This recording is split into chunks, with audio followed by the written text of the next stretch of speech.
Okay, unboxing the No Limit rear bumper for the HD11.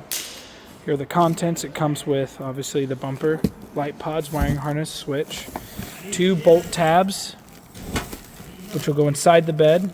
This is your drill template, your camera relocation housing, 4 bolts, 4 washers, 4 nuts. I like to go ahead and just set up your bumper quickly. It's just easy to do it on the table. Throw your light pods in there real quick, and then we'll get prepared to install it onto the HD11.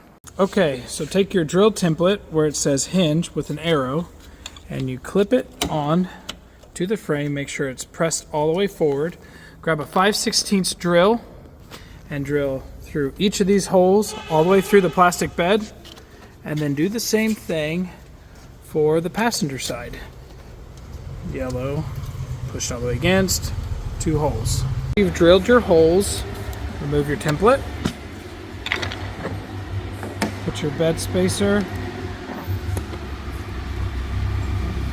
washer and bolt,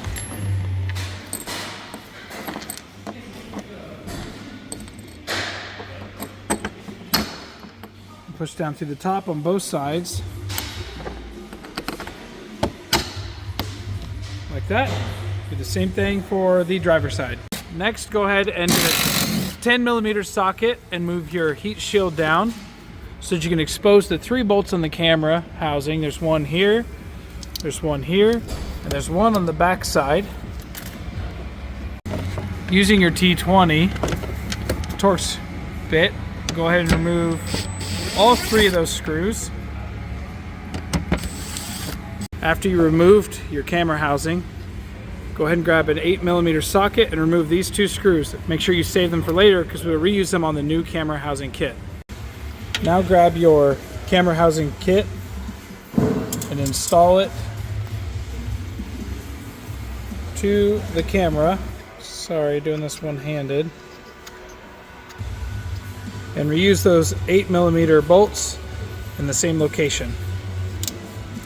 That your housing is installed to the camera, go ahead and reinstall your heat shield using the 10mm bolts that we took out earlier. Using a T30, make sure you go ahead and remove your reflectors. And now that you got your bumper out, you're going to go ahead and hang your bumper on these bolts, driver and passenger side.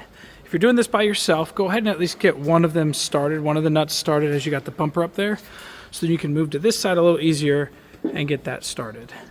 Also, while we're under here, you'll notice this machine does have the plastic bed hinges. We do recommend that you upgrade to the steel hinges at some point, as this is a major failure point for all Can-Am Defenders.